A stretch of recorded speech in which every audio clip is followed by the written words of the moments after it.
पुंछ से आता हूँ और हमारे रजौरी, पुंछ और पीर पंजाल रीजन के बहुत सारे लोग और चनाब वैली के बहुत सारे लोग और कश्मीर के डिफरेंट एरियाज़ के बहुत सारे लोग इस टाइम पे सुजमा बठिंडी इस एरिया में स्थापित हैं।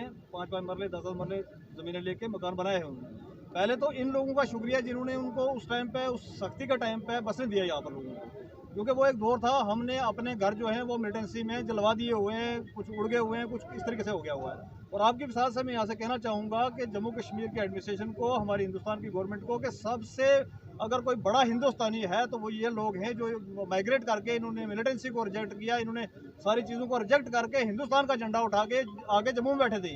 ये लोग कोई मशवरे से वहाँ से नहीं आए थे, ये इसलिए आए थे कि क्योंकि मिलिटेंटों की लिस्टें निकली थी, लिस्टें निकाल के इनको नॉमिनेट किया गया था कि लोगों को मारा जाए, तो वो लोग वहाँ से निकले, वो लोग यहाँ पर आगे बसे। और बाकी जहाँ पर जितने भी आपको इस टाइम पर जो पब्लिक दिख रही है, ये सारे के सारे वो लोग हैं जो लोग 100 साल से यहाँ पर रह रहे हैं। 1947 से पहले के लोग यहाँ पर रह रहे हैं। इन लोगों की सिर्फ एक गलती है, क्योंकि अनपढ़ता के कारण, गुर्बत के कारण 1953 के अंदर जब शेख साहब ने इसको किया था तो उस टाइम पर लोगों को रेगुलाइज कराना था। लेकिन आज तक भी इन लोगों को अगर किसी बुजुर्ग से हम पूछेंगे तो वो आज भी स्टेट लैंड को कहता है मेरी मालकी ज़मीन है। तो वो एक हमारे एक अनपढ़ता के कारण से, गुर्बत के कारण से नहीं करवा पाए। और उस गलती की सज़ा ये नहीं हो सकती आज के यहाँ पर कम से कम बठिंडी, चिवादी, सुजमा इस एरिया के अंदर कम से कम 5 लाख लोगों की पॉपुलेशन है इस टाइम पर। इन 5 लाख लोगों को घर से बेघर कर दे सरकार, सिर्फ एक गलती की वजह से कि वो जानते नहीं थे इस काम को। तो ये बहुत ही नाजायज़ होगा। हम आपकी विसाल से, एलजी एडमिनिस्ट्रेशन से, एलजी साहब से, यहाँ से होम मिनिस्टर साहब, क्योंकि इस टाइम पर जम्मू कश्मीर स्टेट जो हमारी है वो डायरेक्टली उनके अधीन में आती है, तो होम मिनिस्टर साहब से रिक्वेस्ट करते हैं, गुहार लगाते हैं कि जी इस तरीके का कोई ना किया जाए जिससे लोग दरबदर हो जाएं। आपकी विसाल से हमें इतना ही कहना है।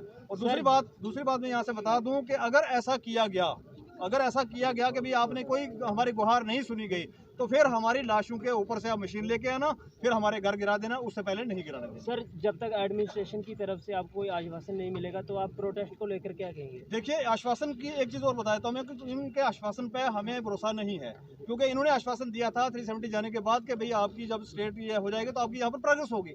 तो प्रोग्रेस क्या हो रही है? हमारे बच्चे इस टाइम पे बेरोजगार घूम रहे हैं, जो मुलाजमीन हैं वो 40 से ज़्यादा डिपार्टमेंट स्ट्राइक में बैठे हुए हैं, उनका क्या हशर हो रहा है आप डेली रोजाना देख रहे हैं, मीडिया पर्सन जितने भी कवर करते हैं उनको जाके। हमारे बच्चे जो जम्मू डिवीज़न के, कश्मीर डिवीज़न के अंदर पोस्टेड हुए थे, उनको आज तक ये इस तरीके की एक पॉलिसी नहीं ला सके जिनसे ट्रांसफ़र कराई जा सके। तो ऐसी गवर्नमेंट से, ऐसी एडमिनिस्ट्रेशन से हमें उम्मीद भी कम है कि भैया कोई इस तरीके का लेके आएंगे। इनको अगर करना हो रेगुलेशन के लिए एक लेटर बनता है, नहीं बनाना आता है किसी को तो मैं अभी बना के टाइप करके आपको दे दूंगा। रेगुलेशन के लिए एक ऑर्डर बनाना है कि भाई अगर ज़्यादा कुछ करना चाहे गवर्नमेंट तो वो सर्कल रेट ले लेगी, इससे ज़्यादा तो कुछ नहीं ले सकती। तो सर्कल रेट पे जो भाई 5 मरले बैठा पैसे भरे, जो 10 कनाल पे बैठा पैसा भरे, तो बात खत्म हो जाती है। लेकिन वो ना करके सरकार कहती है हम गवर्नमेंट की ज़मीनें जो है खाली कराएंगे। तो मैं आपके साथ से पूछना चाहूँगा, अगर ज़मीनें खाली कराएंगे तो किसके लिए खाली कराएंगे?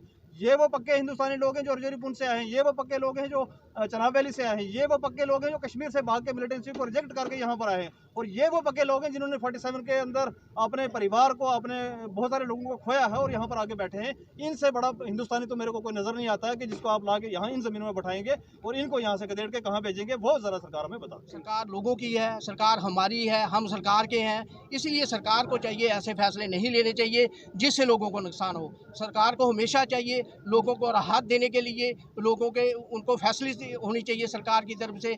अगर हमें ये रकबा को सरकार का था तो उस वक्त सरकार ने हमें मना करना चाहिए था। जिस वक्त ये आबादी जहाँ पे लोग बसे यहाँ पे, तो सरकार ने, किसी ने हमें मना नहीं किया, किसी ने नहीं रोका। उसका मकसद ये था कि ये हमारी ज़मीन मलकीत है, हमें मलकीत बना के इस पर बैठाया गया है। सरकार ने हमें रोडें दी, सरकार ने हमें पानी दिया, सरकार ने हमें बिजली दी और हर तरह की सहूलियत जो है सरकार ने हमें जहाँ दी। और आज फिर हमें नोटिस आने शुरू हुए, इसलिए हम सरकार से अपील करना चाहते हैं कि लोगों को नहीं छेड़ा जाए। जहाँ जहाँ पर लोग रह रहे हैं, बजाय छेड़ने के, जैसे आपने बाकी कॉलोनी जम्मू शहर के अंदर रेगुलाइज की हैं, वो हमें भी रेगुलाइज किया जाए ताकि हमारे जो लोग हैं यहाँ के लोग जी अमन से रह सकें। हम सरकार सारियाँ कॉलोनियाँ आपने रेगुलाइज की हैं और बहुत सारी जम्मू में ज़मीन है जो वो नज़ूल की है। नज़ूल होती है सरकार की ज़मीन।